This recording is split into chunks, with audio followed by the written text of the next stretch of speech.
How's it going, lads? Welcome back to another episode of I'm Still Learning Things About OBS. I'm your host, a very inexperienced YouTuber. This is supposed to be a serious video, but I figured out how to do something.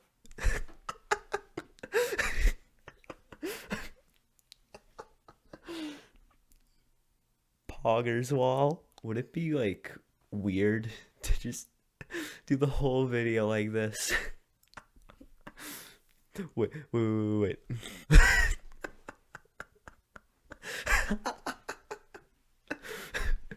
if we just get Ben Shapiro laughing behind me for the whole video?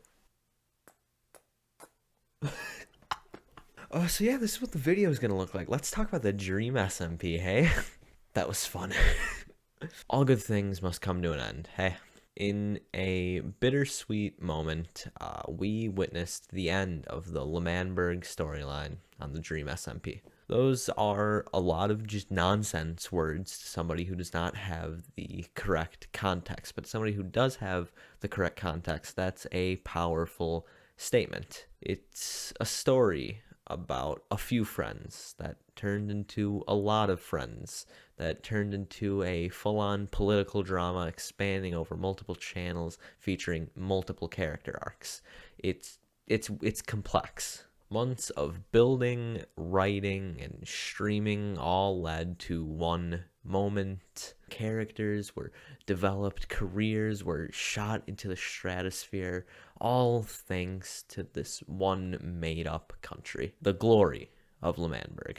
My L'Manberg, my L'Manberg, my L'Manberg, Tommy. My L'Manberg.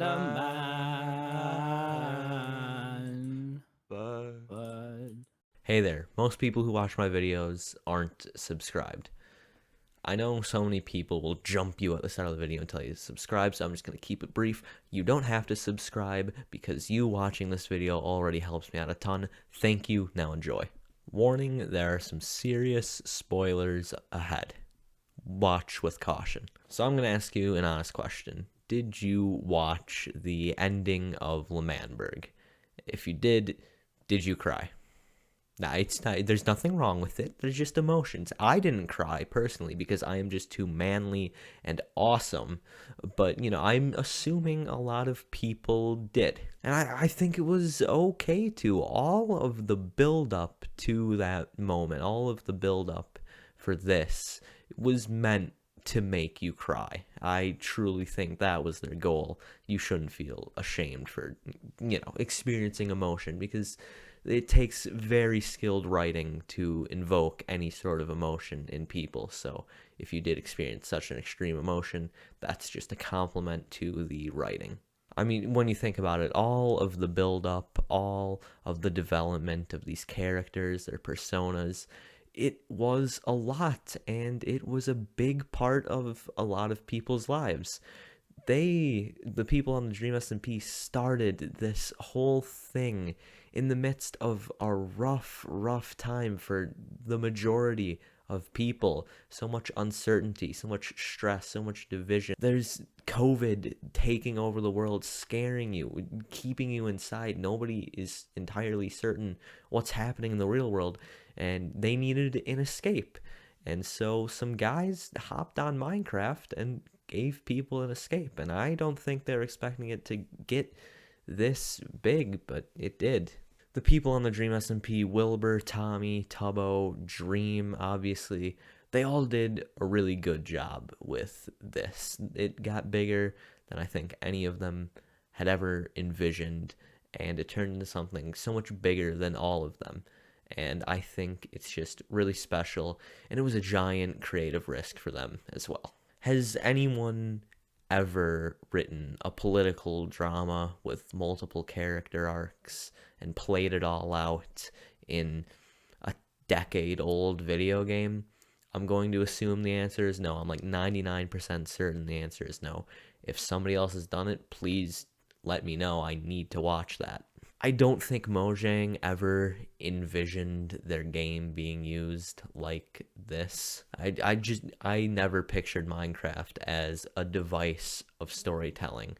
I know roleplay is huge on sandbox games. Any multiplayer sandbox game is going to have role players on it. Roblox, GTA, Minecraft, I think the Elder Scrolls Online, probably. People love roleplay. Content creators love roleplay because they get to express different things than what they normally would. I know roleplay has this weird little stigma definition around it. You're either, you know, a sex freak or a drama freak, but I swear it's not always like that. But maybe I am just one of the two. I think it's fun. I think it's a good creative outlet. Maybe I'm just a theater kid. Who knows? Either way, the Dream SMP pushed Minecraft to its absolute limits, and it paid off big time. So that's all kind of opinion stuff. Here are the actual spoilers. The actual finale of L'Manberg, like I said, it was bittersweet. To sum it all up, Wilbur Soot and his resistance were going to war against Dream. Dream had said that there was a traitor on Wilbur's side, and a lot of people spent the time leading up to the battle trying to figure out who that traitor was. Eventually, Wilbur's side won, and as they were celebrating, Wilbur appointed Tubbo the new president and then went off to do his own thing. What that own thing of his was? The button room. The room where he could press the button to detonate L'Manberg. He said he had 11 stacks of TNT set up underneath the country, ready to detonate. Wilbur was having a tough time, so he brought in his dad, Philza, to help him make the decision. And despite what Philza had said, Wilbur pressed the button and blew up L'Manberg. Wilbur was revealed to be Dream's traitor, but then Technoblade decided to spawn in two withers and kill everybody that was on his side for the war because they discussed plans to start another government. Like I said, Tubbo was appointed president, and now it is his duty to fix L'Manberg with the help of Quackity, Fundy, Carl, and Nikki. And presumably Tommy. I know that's a lot of information, and if you watched the, streams or the VODs, you know that I'm not really doing it justice. And one thing I will never be able to properly describe is all of the emotion that was felt in those moments, especially at the end. For me, the war was boring. It was at the end where things, heated up, probably because there was an explosion. There's just something that people felt about watching the whole place get blown to smithereens. It was bittersweet because all of the work, all of the time, all of the emotional investment that had gone into L'Manberg, not just on the players' parts, but on the audience's part. Because if you were watching their streams every other day or even once a week, it was still like a part of your life. You just watched them run around L'Manberg. You knew the word, you knew the people. It was something that you could just tune into. It was there for you. And then it got blown up. We had been waiting months, and it had been planned for months, this finale to L'Manberg. I think that looking back on it, we all should have known it. It's in their national anthem, a not blown up L'Manberg. If that isn't foreshadowing, I don't know what is. But we had been waiting months for this build-up, and in those months we got super attached. But seeing Tubbo and the gang look over the remains of L'Manberg and discuss their plans to build it up instills, hope, a little bit of joy, knowing that it's not over completely. Wilbur was the main writer of this story. He's the one responsible for all the streams and all the videos related to L'Manberg and the L'Manberg storylines. He didn't blow it all up. He didn't destroy it. He was giving everyone else an opportunity to do what he had done, to do it bigger and better than he did. This wasn't the end of the stories, and this wasn't the end of the Dream SMP. New people are getting added. More things are going to start happening. This was no finale. This was a starting point of something way bigger and way better. Now, I would like to talk about how special I just think this whole story thing was, because it was just a giant creative risk to just go so hard on something and to spend this much work on something when the fans of these channels could have easily said, this is weird, why are you doing this, I don't like this, and stopped watching, and the whole thing would have just been dead in the water.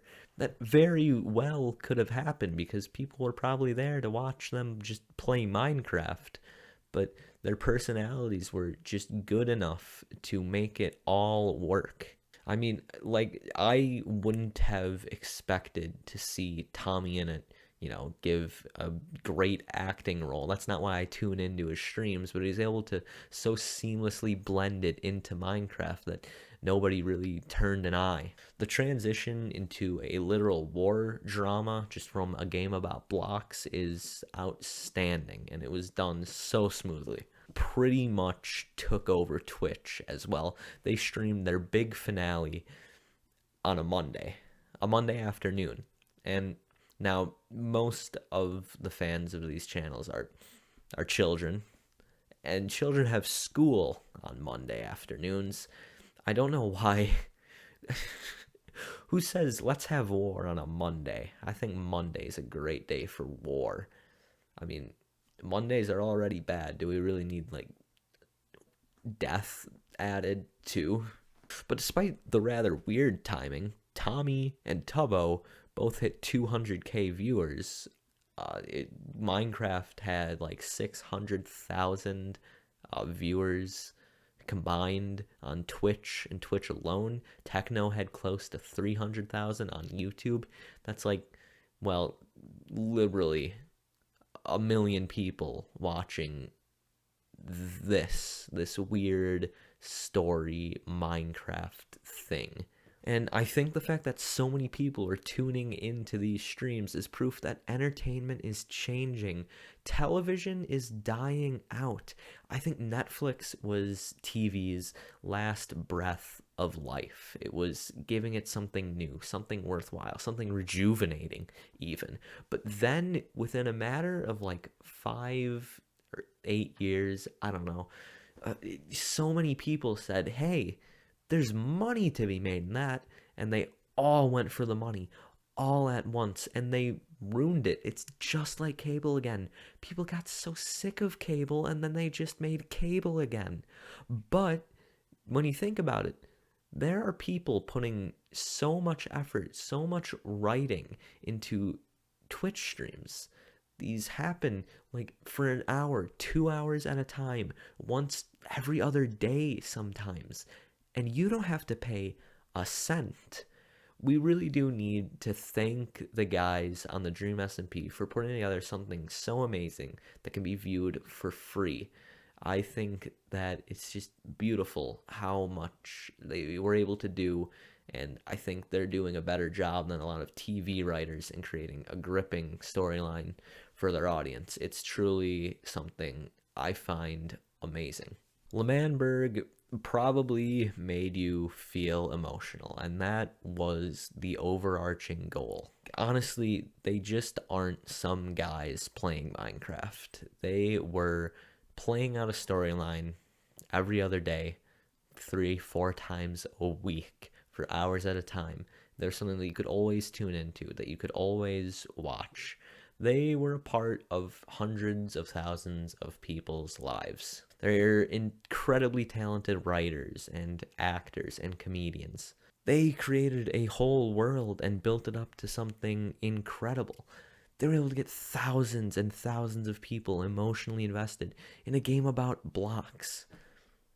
L'Manberg is proof that creativity has no bounds. It's proof that streaming is the way of the future. It's proof that innovation in entertainment will never truly stop. L'Manberg is one of the most amazing things to happen on the internet in recent history, and it all went out with a bang. Oh my god. You didn't. Oh my god!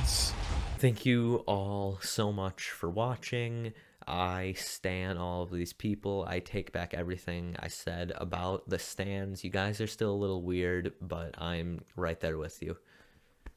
Right in the feels, baby. Please leave a like and subscribe. I love all of you.